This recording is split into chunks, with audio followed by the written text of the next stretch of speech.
DLF land deal मामले में सोनिया गांधी के दामाद, प्रियंका गांधी के पति और कांग्रेस पार्टी के नेता रॉबर्ट वाड्रा के खिलाफ ईडी की कार्रवाई तेज हो चुकी है।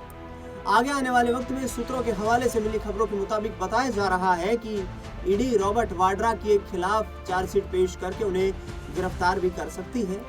दरअसल इस पूरे मुद्दे ने सियासी रूप से जबरदस्त बवाल मचाया हुआ है। इस पूरे मुद्दे पर हरियाणा के पूर्व मुख्यमंत्री भूपेंद्र सिंह हुड्डा का बयान भी सामने आया। हरियाणा के पूर्व सीएम भूपेंद्र सिंह हुड्डा ने कहा कि राजनीतिक प्रतिशोध के चलते ये तमाम कार्रवाई की जा रही है। वहीं राहुल गांधी ने ट्वीट करके कहा कि पिछले 11 साल से मेरे जीजा को बेवजह तंग किया जा रहा है। ना तो सरकार में उनके पास कोई किसी तरीके का पद था और ना ही सरकार की किसी भी कंपनी के साथ वो अटैच थे। राजनीतिक प्रतिशोध लेने के लिए, कांग्रेस पार्टी को कमजोर करने के लिए भारतीय जनता पार्टी का ये षड्यंत्र है और इस षड्यंत्र के तहत उन्हें फंसाया जा रहा है। भूपेंद्र सिंह हुड्डा प्रेस कॉन्फ्रेंस करते हुए नजर आए, जिसमें ईडी के सवाल पर उन्होंने कहा कि मैं भी भुगतभोगी हूँ। मैं भी पिछले 10 सालों से ईडी के कई केसों का सामना कर रहा हूँ। ईडी मेरे खिलाफ भी कार्रवाई कर रही है। सुनिए किस तरीके से पूर्व मुख्यमंत्री ने ईडी की कार्यशैली पर सवाल खड़े किए। मेरे आमी हुई थी पहले छापेमारी, जो चार्जशीट नहीं हुई, प्री समनिंग नोटिस गया है।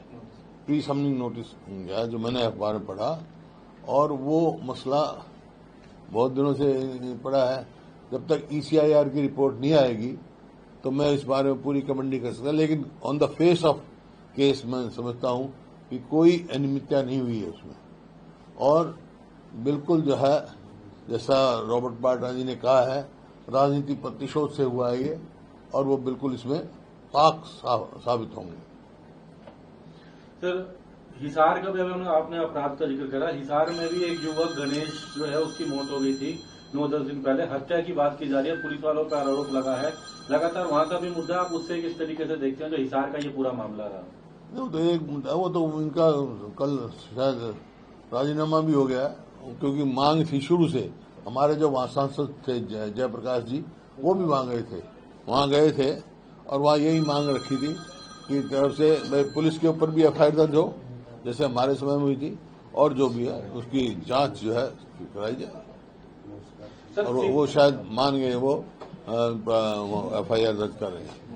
सर, सीईटी का एग्जाम की तारीखें आई हैं, लेकिन कहा जा रहा है कि उस दिन तीज है, इस तरह के मुद्दे आ रहे हैं। आप किस तरीके से? सीईटी के एग्जाम की तारीख आई है सीईटी के लिए परीक्षा की, लेकिन कहा जा रहा है कि उस दिन तीज है, तीज का त्योहार है। इस तरह की कुछ जगहों पे बच्चों के द्वारा छुट्टी वाले दिन नहीं करना चाहिए और मौका बदलना चाहिए उनको।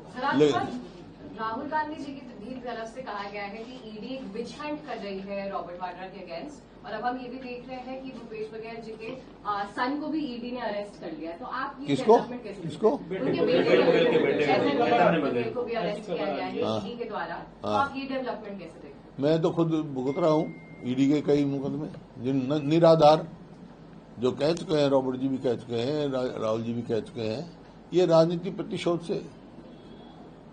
सर, एक फरीदाबाद का आनंदपुर गांव का तो सुना आपने भूपेंद्र सिंह हुड्डा, हरियाणा के पूर्व मुख्यमंत्री, सीधे तौर पर कहते हुए नजर आ रहे हैं कि रॉबर्ट वाड्रा के खिलाफ ये साजिश है।